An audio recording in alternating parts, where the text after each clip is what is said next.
আসসালামু আলাইকুম। প্রবাস সংবাদে সবাইকে স্বাগত জানাচ্ছি সৈয়দা তারানা তাবাসসুম। বিস্তারিত সংবাদের শুরুতেই জানিয়ে দিচ্ছি প্রবাস সংবাদ শিরোনাম। বেগম খালেদা জিয়াকে সর্বোচ্চ রাষ্ট্রীয় সম্মানে ভূষিত করার আহ্বান, প্রতিহিংসার বিপরীতে ভালোবাসার বাংলাদেশের প্রত্যয় জানানো দেশনেত্রীকে স্মরণ।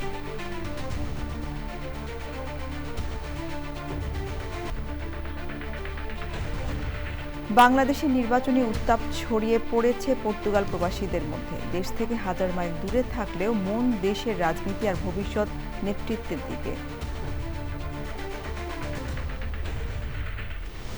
ইরান পরিস্থিতি নিয়ে জাতিসংঘের নিরাপত্তা পরিষদে জরুরি বৈঠক, বিক্ষোভের ঘটনায় যুক্তরাষ্ট্রের ইন্ধনের অভিযোগ করলেন ইরানের প্রতিনিধি। এবং গ্রিনল্যান্ডে যুক্তরাজ্য, ফ্রান্স, জার্মানি সহ ইউরোপের 7 দেশের সেনাদের যৌথ মহড়া, সেনাদলকে আরও শক্তিশালী করার কথা জানালেন ফ্রান্সের প্রেসিডেন্ট।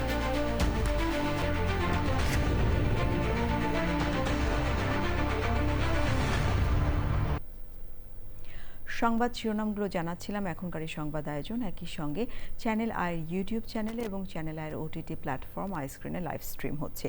এবারে পুরো সংবাদ। সাবেক প্রধানমন্ত্রী বেগম খালেদা জিয়ার নাগরিক শোক সভায় বিশিষ্ট নাগরিকরা শ্রদ্ধাভরে স্মরণ করেছেন আপসীর নেত্রীকে।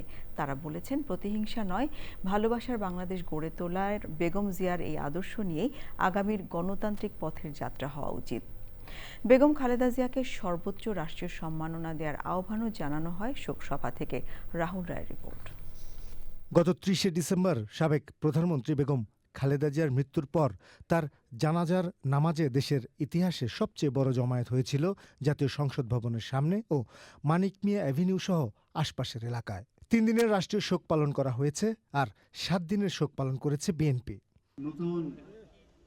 এবার রাজধানীর সংসদ ভবনের দক্ষিণ প্লাজায় বেগম জিয়ার স্মরণে শোকসভার আয়োজন করেছিল নাগরিক সমাজ। স্ত্রী ডাক্তার জুবাইদা রহমান, একমাত্র কন্যা জাইমা রহমানকে নিয়ে অনুষ্ঠানে ছিলেন বিএনপি চেয়ারম্যান তারেক রহমান। নিজে বক্তব্য না দিলেও তার মা বেগম খালেদা জিয়াকে নিয়ে বিশিষ্ট নাগরিকদের বক্তব্য শুনেছেন মনোযোগ দিয়ে। আমি এই বর্তমান সরকারকে অনুরোধ করব, খালেদা জিয়াকে যেন সর্বোচ্চ সম্মানসূচক উপাধি দেওয়া হয়। একটি দলীয় রাজনীতি সিদ্ধান্ত নয়, এটি হবে জাতির পক্ষ থেকে একটি ঐতিহাসিক ও মর্যাদাপূর্ণ স্বীকৃতি। বেগম খালেদা জিয়ার মৃত্যুতে সময়ের মৃত্যু হয় নাই, ইতিহাসের মৃত্যু হয় নাই। আগামী দিনের যে ইতিহাস এই জনপদে সৃষ্টি হবে, তার প্রপেলার হবেন, তার ড্রাইভিং ফোর্স হবেন বেগম খালেদা জিয়া এবং তার আদর্শ। তিনি কেবলমাত্র জাতীয়তাবাদী দলের নেত্রী ছিলেন না, সত্যিকার অর্থেই মানুষের এবং দেশের নেত্রী হয়ে উঠেছিলেন। শহীদ জিয়া এবং বেগম জিয়ার পতাকা তারেক রহমানের হাতে ন্যস্ত হয়েছে। মহান আল্লাহ তাআলার কাছে প্রার্থনা জানাই, তিনি যেন সেই অবিস্মরণীয় পতাকা, সেই শক্তির পতাকা, সেই স্বাধীনতার পতাকা তারেক রহমানকে বহন করবার শক্তি দান করেন। ওনার মতো বহুমাত্রিক জীবনের বিভিন্ন ভাবে আলোচনা হতে পারে, আর কিছু পরিচয় আমার আগের বক্তাদের কাছে আমরা পেয়েছি। আমরা জাতীয়ভাবে বৈশ্বিকভাবে আলোচনা করতে পারি, সামষ্টিক ব্যষ্টিকভাবে আলোচনা করতে পারি, বিভিন্ন আঙ্গিক থেকে তাৎক্ষণিকতা এবং ঐতিহাসিক দৃষ্টিভঙ্গি থেকেও আলোচনা করতে পারি। ইউরোপীয় ইউনিয়ন, ভারত, চীন সহ 23টি দেশের কূটনীতিকরা ছিলেন নাগরিক শোকসভায়। ব্যানারে লেখা ছিল, অপরাজেয় বেগম খালেদা জিয়া। তার সেই অপরাজেয় রাজনৈতিক জীবনের কথাই বারবার উঠে আসে শিল্পী, সাহিত্যিক, মিডিয়া ব্যক্তিত্ব সহ পেশাজীবীদের বক্তব্যে। ভোট কেন্দ্র যেন সত্যি উৎসব মুখরিত হয়ে ওঠে এবং সত্যি সেখানে যেন সপরিবারে আপনারা যান এবং গিয়ে আপনারা ভোট দেন। কেননা এই যে আজকে শোকসভা, এই শোকসভা যদি রিয়েলি অর্থবহ, মিনিংফুল করতে হয়, তাহলে এই শোককে শক্তিতে রূপান্তরিত করতে হবে। তিনি বাংলাদেশে একটি অবাধ ও সুষ্ঠু নির্বাচনের মধ্য দিয়ে নির্বাচিত প্রথম প্রধানমন্ত্রী। আমরা কেন তাকে প্রথম নারী প্রধানমন্ত্রী করতে চাই? দ্বিতীয়ত হচ্ছে, রাজনীতিতে যোগ দেওয়ার পরে দ্রুততম সময়ের মধ্যে তিনি সর্বোচ্চ নির্বাহী ক্ষমতা পেয়েছেন। আমি স্বাধীন সাংবাদিক হিসাবে আমার মন জয় করেছে, আমার মনে ওনার গভীর শ্রদ্ধার জায়গা করে দিয়েছে এবং পরবর্তীকালে ওনাকে আরো দেখেছি এবং সত্যিকার অর্থে দেশকে ভালোবেসে দেশের গণতন্ত্রকে সমৃদ্ধ করার ক্ষেত্রেও ওনার অবদানকে আমি স্মরণ করি। বেগম খালেদা জিয়া সবসময় এথিক্যালি এবং সঠিক পথে বিজনেস করার ব্যাপারে ব্যবসায়ীদের অনুপ্রেরণা দিতেন।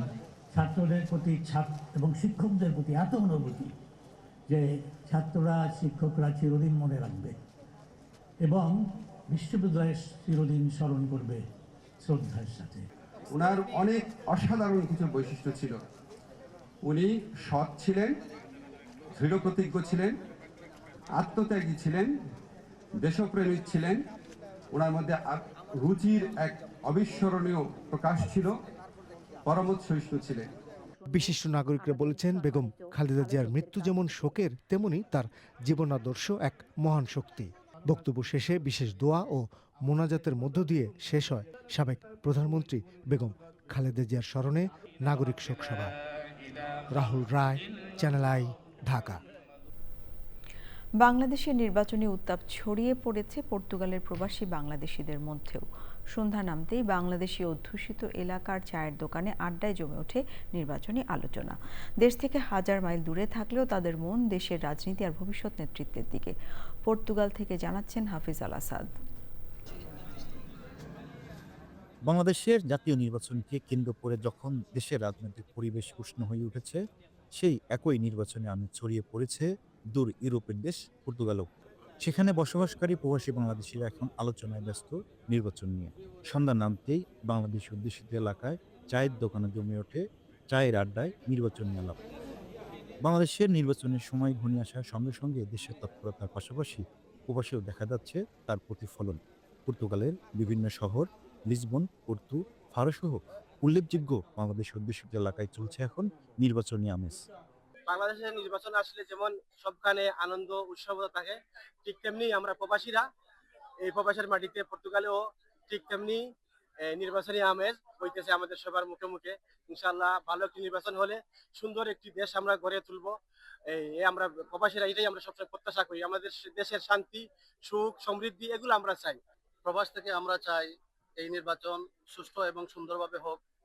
বাংলাদেশে যেভাবে মানুষের মধ্যে আগ্রহ জন্ম নিয়েছে নির্বাচনকে ঘিরে, তেমনি ভাবে আমরা প্রবাসীও এই বিশেষ করে পর্তুগালের লিসবনে থেকে আমরা এই নির্বাচনকে নিয়ে অনেক আগ্রহ আমাদের মধ্যে জন্ম নিয়েছে।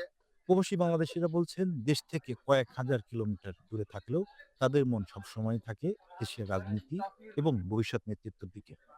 আর নির্বাচনের সময় এলেই তাদের মনে তৈরি হয় নতুন উদ্দীপনা। প্রবাসীরা বাংলাদেশের মতো নির্বাচন আসলেই যেমন বাংলাদেশে আনন্দ উদযাপন করে ভোট দেওয়ার জন্য প্রবাসীরাও সেই আনন্দ উদযাপন করতেছে। যেখানে পর্তুগালের রাজধানী লিসবনের মাতৃমণিজের গলিতে প্রবাসীরা যখন একত্রিত হয় সবাই আনন্দিত হয়, কারণ প্রবাসীরা এখন বাংলাদেশে না গেলেও পোস্টাল ভোটিং এর মাধ্যমে প্রবাস থেকে ভোট দিতে পেরে অনেক আনন্দিত প্রবাসীরাও। আমিও ব্যক্তিগতভাবে পোস্টাল ভোটিং সংগ্রহ করি নাই, কারণ আমি বাংলাদেশে যাব, দীর্ঘ 17 বছর পর বাংলাদেশে গিয়ে ভোট দিব। প্রবাসীদের এই আগ্রহ দেশের রাজনীতিতে ইতিবাচক প্রভাব ফেলে। তারা শুধু ভোটার নন, দেশের অর্থনীতি উন্নয়ন এবং আন্তর্জাতিক ভাবমূর্তিতেও গুরুত্বপূর্ণ ভূমিকা রাখে। গ্রাম থেকে শহর, দেশ থেকে দূর প্রবাস, সবখানে বইছে নির্বাচনের বাতাস। পর্তুগালে বসবাস করা অভিবাসীরা জানিয়েছেন তারা সবসময় কামনা করেন অবাধ সুষ্ঠু একটি নির্বাচন। পর্তুগালের লিসবন থেকে হাফিজ আল আসাদ, চ্যানেল আই। প্রথমবারের মতো নির্বাচনী ব্যবস্থায় পোস্টাল ব্যালট অন্তর্ভুক্ত করা হলেও এ নিয়ে বিতর্ক সৃষ্টি হয়েছে দেশ বিদেশে। সামাজিক যোগাযোগ মাধ্যমে মধ্যপ্রাচ্যের বিভিন্ন দেশে বিপুল সংখ্যক পোস্টাল ভোটের চিঠি ভাইরাল হওয়ার পরে বিতর্কের শুরু। এরপরে নড়েচড়ে বসেছে নির্বাচন কমিশন। ভোট সুষ্ঠু না হওয়ার আশঙ্কা প্রকাশ করছেন বিএনপি সহ সমমনা দলগুলো। সৌদি আরব বিএনপির উদ্যোগে এক সংবাদ সম্মেলনেও একই আশঙ্কার কথা জানানো হয়েছে। জেদ্দা থেকে MY আলাউদ্দিনের প্রতিবেদন। কমিশন থেকে আপনার দেয়া ঠিক রাজনৈতিক মারপেচে শুরুতেই হুচট খেয়েছে পোস্টাল ভোট। সামাজিক যোগাযোগ মাধ্যমে পোস্টাল ভোটের ভিডিও ছড়িয়ে পড়ায় বিতর্কের মুখে প্রথমবারের মতো জাতীয় সংসদে নির্বাচনে ভোট দিতে যাওয়া নিবন্ধিত 15 লাখের অধিক ভোটার। ব্যালট পেপার যেটা পাঠাইছে, ব্যালট পেপারের মধ্যে ইলেকশন ইঞ্জিনিয়ারিং যেটা করছে, এতে আমি মনে করি একটা দলকে সুবিধা দিছে আরেকটা দলকে, যেহেতু তারা নির্বাচিত হয়ে আসতে না পারে, এটার একটা এখানে প্ল্যানিং করা হয়েছে। একটি নির্দিষ্ট দলের প্রতীককে ব্যালট পেপারে প্রাধান্য দেওয়া, সাধারণ প্রবাসীদের নানাভাবে প্ররোচিত করা এবং ইলেকশন ইঞ্জিনিয়ারিংয়ের চেষ্টাসহ যারা পোস্টাল ভোটকে বিতর্কিত করার চেষ্টা করেছে তাদের বিরুদ্ধে ব্যবস্থা নেওয়ার দাবি জানিয়েছে সৌদি আরব বিএনপি। জেদ্দার স্থানীয় কার্যালয়ে এক সংবাদ সম্মেলনে সুষ্ঠু নির্বাচন নিয়ে আশঙ্কার কথা জানান তারা। জামাত এবং তাদের অঙ্গ সংগঠন তারা খুব পরিকল্পিতভাবে এই ভোটকে বিতর্কিত এবং ভোট কারচুপি করার একটি মাস্টার প্ল্যান নিয়ে এই প্রবাসে তারা কাজ করে যাচ্ছেন। ভোটটা যখন দিতে যাবে তখন হয়তো তাকে বায়াস্ট করবে অথবা তাকে বাধ্য করবে তাদের নির্দিষ্ট প্রতীকে এই ভোট দেওয়ার। একটা vote is very expensive in the parliamentary election. একটা ভোট ইলেন, সেখানে 800 ভোট শুধু সৌদি আরবের, মধ্যপ্রাচ্য থেকে পার হেড 1800, পুরা পৃথিবী থেকে 2500। এটাকে ছোট করে দেখার কোনো সুযোগ নেই। তদন্ত সাপেক্ষে এই যে আমাদের ব্যালটগুলোর ম্যানিপুলেটিং বা এই যে এই ধরনের 2 নাম্বারি করার এগুলি সত্যতা যাচাই করে যদি এরকম হয়, তাহলে আমার মনে হয় এই postal ব্যালটিং system for the first time এটাকে স্থগিত করা উচিত। সুষ্ঠু নির্বাচনের জন্য পোস্টাল ভোটের নিবন্ধনের সময় বাড়ানোর দাবি জানিয়েছে সৌদি আরব বিএনপি। আমাদের বেশ কিছু ব্যালট পেপার ওনাদের নামে নিয়ে গেছে, আমরা এগুলি খুঁজে পাচ্ছি না। আমরা এগুলি যদি খুঁজে পেতে হয় আমাদের সময় অবশ্যই দিতে হবে।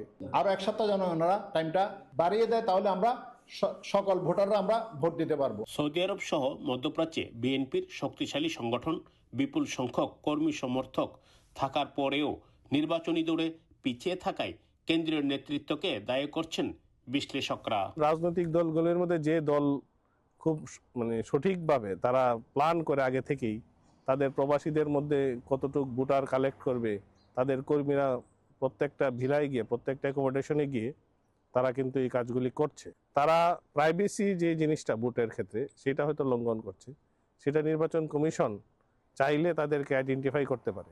ত্রয়োদশ জাতীয় সংসদ নির্বাচনে যেসব আসনে তীব্র প্রতিযোগিতা হবে, প্রবাসীদের পোস্টাল ভোট সে আসনে গেম চেঞ্জার হিসেবে কাজ করবে বলে মনে করছেন সংশ্লিষ্টরা। সৌদি আরবের জেদ্দা থেকে এমওয়াই আলাউদ্দিন, চ্যানেল আই। জাতীয়ভাবে স্বীকৃত সংগঠক ও বর্ণগত বিচার কৌশলবিদ আফওয়া আত্তা মেনসাকে নিউ ইয়র্ক সিটির প্রধান ইকুইটি অফিসার ও ইকুইটি কমিশনার হিসেবে নিয়োগ দেওয়া হয়েছে। এই নিয়োগ শহর জুড়ে বর্ণগত সমতা ও ন্যায় বিচার নিশ্চিত করার প্রতিশ্রুতির একটি গুরুত্বপূর্ণ পদক্ষেপ বলে মনে করা হচ্ছে। নিউ ইয়র্ক ও আন্তর্জাতিক পর্যায়ে কাজের অভিজ্ঞতায় জাতিগত ন্যায় বিচার, ন্যায্য আবাসন এবং শ্রমজীবী মানুষের সামাজিক ও অর্থনৈতিক ক্ষমতায়নের জন্য গুরুত্বপূর্ণ ভূমিকা রেখেছেন আফওয়া। অনুষ্ঠানে মেয়র জোহরান মামদানি বলেন, প্রথম 100 দিনের মধ্যে শহরব্যাপী বর্ণগত সমতা পরিকল্পনা বাস্তবায়নের প্রতিশ্রুতির অংশ হিসেবে এই নিয়োগ সমতা ও বর্ণগত ন্যায় বিচারকে অগ্রাধিকার দেবে। এই দায়িত্ব পেয়ে আফওয়া আত্তা মেনসা সম্মানিত বলে উল্লেখ করেন।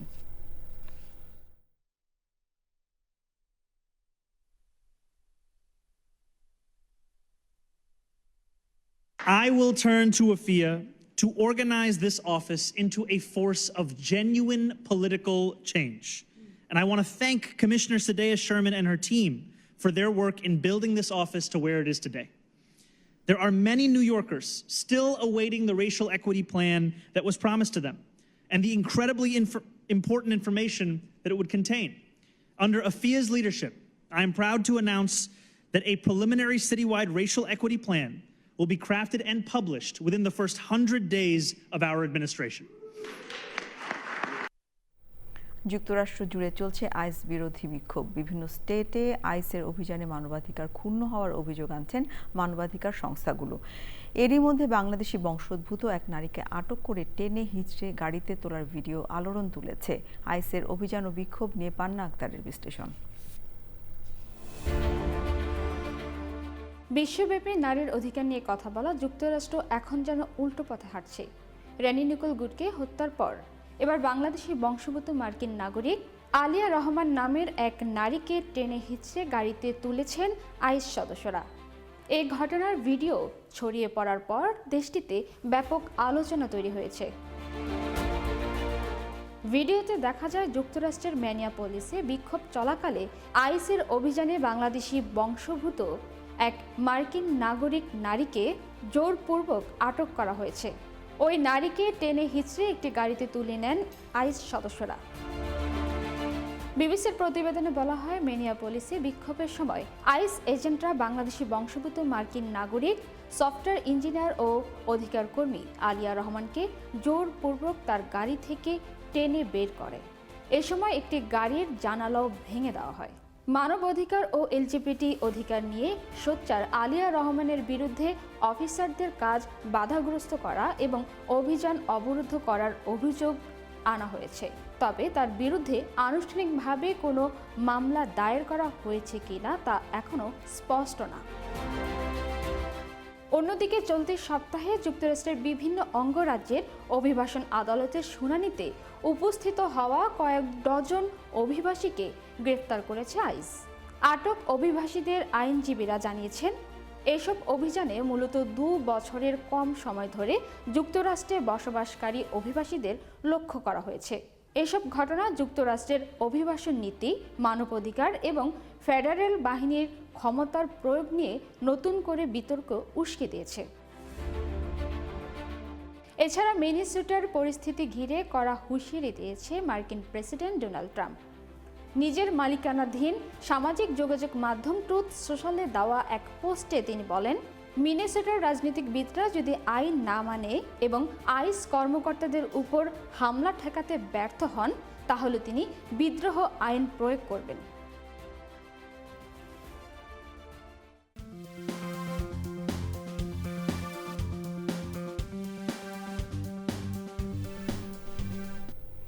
মার্কিন প্রেসিডেন্ট ডোনাল্ড ট্রাম্পের সামরিক হস্তক্ষেপের হুমকির মধ্যে ইরানে বিক্ষোভকারীদের দমন-পীড়ন নিয়ে জাতিসংঘের নিরাপত্তা পরিষদে জরুরি বৈঠক হয়েছে। বৈঠকে সরকার বিরোধী বিক্ষোভের জন্য যুক্তরাষ্ট্রের সংশ্লিষ্টতার অভিযোগ করে ইরান। জাতিসংঘে ইরানের উপপ্রতিনিধি বলেছেন, ইরান সংঘাত চায় না, তবে যুক্তরাষ্ট্রের আগ্রাসনের জবাব দিতে প্রস্তুত। আর বিক্ষোভ দমনে ইরান সরকারের দমন-পীড়নের সমালোচনা করেছেন মার্কিন প্রতিনিধি। আন্দোলনে অংশ নিয়ে গ্রেফতার 800 বিক্ষোভকারীর ফাঁসি কার্যকর স্থগিত করেছে ইরান। বিস্তারিত জানাচ্ছেন আমিনা রহমান সুপ্তি। ইরানের সাম্প্রতিক পরিস্থিতি নিয়ে জাতিসংঘে নিরাপত্তা পরিষদের জরুরি বৈঠক। জাতিসংঘে ইরানের উপপ্রতিনিধি বলেন, তারা সংঘাত চান না, তবে যুক্তরাষ্ট্র হামলা চালালে জবাব দিতে প্রস্তুত। ইরানে অস্থিরতায় যুক্তরাষ্ট্রের ইন্ধন রয়েছে বলে অভিযোগ করেন তিনি। বিক্ষোভ দমনে ইরানের সরকারের প্রতিক্রিয়ার সমালোচনা করে মার্কিন প্রতিনিধি বলেন, ইরানে চলমান ইন্টারনেট ব্লকআউটের কারণে কর্তৃপক্ষের দমন-পীড়নের প্রকৃত মাত্রা যাচাই করা কঠিন হয়ে পড়েছে। যুক্তরাষ্ট্রের প্রেসিডেন্ট ডোনাল্ড ট্রাম্পের প্রেস সেক্রেটারি জানিয়েছেন, সরকার বিরোধী আন্দোলনে অংশ নিয়ে গ্রেফতার 800 বিক্ষোভকারীর ফাঁসি কার্যকর স্থগিত করেছে ইরান।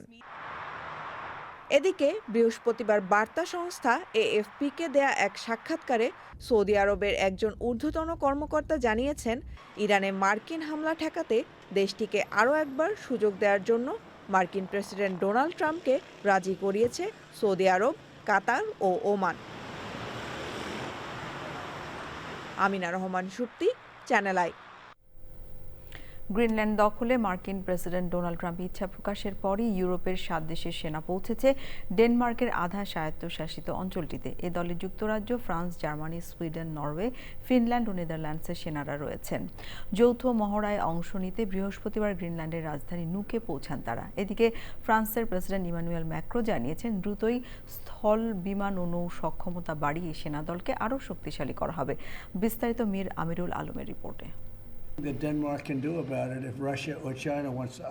সম্প্রতি সংবাদ সম্মেলনে মার্কিন প্রেসিডেন্ট ডোনাল্ড ট্রাম্প গ্রিনল্যান্ডকে যুক্তরাষ্ট্রের অধীনে নেওয়ার ইচ্ছা আবারও জোরালোভাবে ব্যক্ত করেন। এরপরই যৌথ মহড়ায় অংশ নিতে বৃহস্পতিবার গ্রিনল্যান্ডের রাজধানী নুকে পৌঁছায় ইউরোপের 7টি দেশের সেনারা। এ দলে যুক্তরাজ্য, France, Germany, Sweden, Norway, Finland ও নেদারল্যান্ডসের সেনারা রয়েছেন। হোয়াইট হাউস জানিয়েছে, ইউরোপীয় সেনা মোতায়েন ট্রাম্পের সিদ্ধান্তে প্রভাব ফেলবে না। ফ্রান্সের শীর্ষ কূটনৈতিক অলিভিয়ে পোয়াব-দো আরভোর জানিয়েছেন, এই মোতায়েন একটি শক্ত রাজনৈতিক বার্তা। এর মাধ্যমে যুক্তরাষ্ট্রকে দেখানো হবে যে ন্যাটো গ্রিনল্যান্ডে উপস্থিত। শিগগিরই স্থল, বিমান ও নৌ সক্ষমতা বাড়িয়ে প্রাথমিক এই সেনাদলকে আরও শক্তিশালী করা হবে বলে জানিয়েছেন ফ্রান্সের প্রেসিডেন্ট ইমানুয়েল ম্যাক্রো। ইউরোপীয় মিত্ররা বলছে, চলতি বছরের শেষ দিকে বড় ধরনের মহড়ার প্রস্তুতি নিচ্ছে তারা। এর আগে বুধবার ডেনমার্ক ও গ্রিনল্যান্ডের পররাষ্ট্রমন্ত্রী ওয়াশিংটনে মার্কিন ভাইস প্রেসিডেন্ট জেডি ভ্যান্সের সঙ্গে বৈঠক করেন। বৈঠক শেষে ডেনমার্কের পররাষ্ট্রমন্ত্রী লার্স লোকে রাসমুসেন জানান, আলোচনা গঠনমূলক হলেও সমস্যা সমাধানে কোনো অগ্রগতি হয়নি। বেশ কিছুদিন ধরেই ট্রাম্প বলে আসছেন, কৌশলগতভাবে গুরুত্বপূর্ণ ও খনিজ সম্পদে সমৃদ্ধ গ্রিনল্যান্ড যুক্তরাষ্ট্রের নিরাপত্তার জন্য খুবই জরুরি। তবে গ্রিনল্যান্ডের প্রধানমন্ত্রী জেন্স ফ্রেডরিক নিলসেন জানিয়ে দিয়েছেন, গ্রিনল্যান্ড ডেনমার্কের সঙ্গেই থাকতে চায়, যুক্তরাষ্ট্রের অংশ হতে চায় না। মীর আমিরুল আলম, চ্যানেল আই।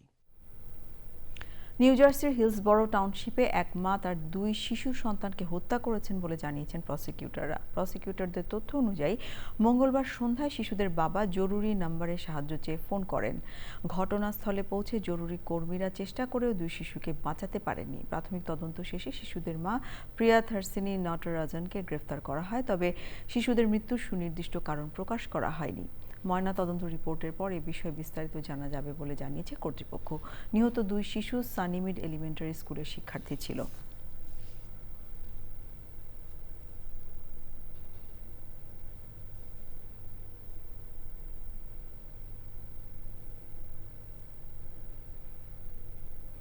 ভেনেজুয়েলার বিরোধী দলীয় নেতা মারিয়া কারিনা মাচাদো নিজের নোবেল শান্তি পুরস্কারের পদক মার্কিন প্রেসিডেন্ট ডোনাল্ড ট্রাম্পকে উপহার দিয়েছেন। বৃহস্পতিবার হোয়াইট হাউসে বৈঠকে ট্রাম্পের কাছে পদক হস্তান্তর করেন মাচাদো। পদকটি উপহার পেয়ে মাচাদোর প্রশংসা করেন Donald Trump. Trump social media পোস্টে কৃতজ্ঞতা প্রকাশ করে বলেছেন, এই পদক্ষেপ পারস্পরিক শ্রদ্ধার একটি চমৎকার নিদর্শন। সাক্ষাতের পর মাচাদো বলেন, ভেনেজুয়েলার জন্য এটি একটি ঐতিহাসিক দিন।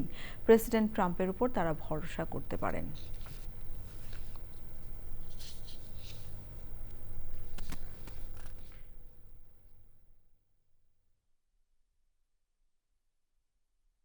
I presented the President of the United States the medal of the Nobel Peace Prize. যুক্তরাষ্ট্রের নিউ জার্সিতে Bangladesh association of south jersey BASJ এর উদ্যোগে ফুড ব্যাংকের আয়োজনে বিভিন্ন ধরনের খাদ্য সামগ্রী বিতরণ করা হয়েছে। বৃহস্পতিবার আটলান্টিক সিটিতে ফেয়ারমাউন্ট অ্যাভিনিউয়ের বাংলাদেশ কমিউনিটি সেন্টারে এই কার্যক্রম চলে। এ সময় শাকসবজি, ফলমূল, টিনজাত খাবার সহ বিভিন্ন ধরনের খাদ্য বিতরণ করা হয়। উপস্থিত ছিলেন কমিউনিটি ব্যক্তিত্ব মোহাম্মদ আইয়ুব, গিয়াসউদ্দিন পাঠান, মনিরুজ্জামান মনির, বেলাল হোসেন, আব্দুল জব্বার, বেলাল উদ্দিন, সেজান তালুকদার, রফিকুল ইসলাম, জাকির হোসেন সহ অন্যরা। বাংলাদেশ অ্যাসোসিয়েশন অফ সাউথ জার্সির সভাপতি মোহাম্মদ জহিরুল ইসলাম বাবুল, সাধারণ সম্পাদক মোহাম্মদ জাকিরুল ইসলাম খোকা এ কার্যক্রম সফল হওয়ায় সংশ্লিষ্ট সকলকে ধন্যবাদ জানান। British Bangladesh chamber of commerce and industry London regional কমিটির সাধারণ সভা হয়েছে। BBCCI লন্ডন রিজিওনাল কমিটির প্রেসিডেন্ট মনির আহমেদের সভাপতিত্বে ও সেক্রেটারি জেনারেল তোফাজ্জল আলমের পরিচালনায় সভায় বক্তব্য রাখেন BBCCI প্রেসিডেন্ট মোহাম্মদ রফিক হায়দার, সাবেক প্রেসিডেন্ট সাগির বখত ফারুক, সাবেক president Bashir Ahmed BEM, London রিজিয়নের treasurer Mohammad Mahbubul Alam Khan, senior vice president Shamsul Arefin, Mohammad Wahidur Rahman, joint treasurer Mohammad Nazmul Haque Bishal, sports secretary Abdul Anwar Khan এবং নির্বাহী সদস্য মোহাম্মদ খায়রুল ইসলাম ভানি, সাইদুল ইসলাম হালদার, আসওয়ার আলী, ডক্টর মাসুক আহমেদ, শাকিল আহমদ।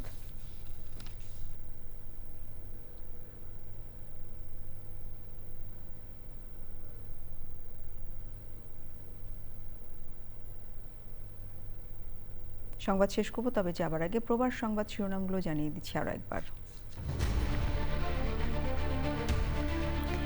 বেগম খালেদা জিয়াকে সর্বোচ্চ রাষ্ট্রীয় সম্মানে ভূষিত করার আহ্বান। প্রতিহিংসার বিপরীতে ভালোবাসার বাংলাদেশের প্রত্যয় জানানো দেশনেত্রীকে স্মরণ।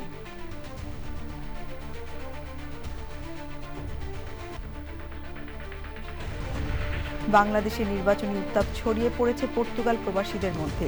দেশ থেকে হাজার মাইল দূরে থাকলেও মন দেশের রাজনীতি আর ভবিষ্যৎ নেতৃত্বের দিকে। ইরান পরিস্থিতি নিয়ে জাতিসংঘের নিরাপত্তা পরিষদে জরুরি বৈঠক। বিক্ষোভের ঘটনায় যুক্তরাষ্ট্রের ইন্ধনের অভিযোগ করলেন ইরানের প্রতিনিধি। এবং গ্রিনল্যান্ডে যুক্তরাজ্য, ফ্রান্স, জার্মানি সহ ইউরোপের 7 দেশের সেনাদের যৌথ মহড়া, সেনাদলকে আরও শক্তিশালী করার কথা জানালেন ফ্রান্সের প্রেসিডেন্ট।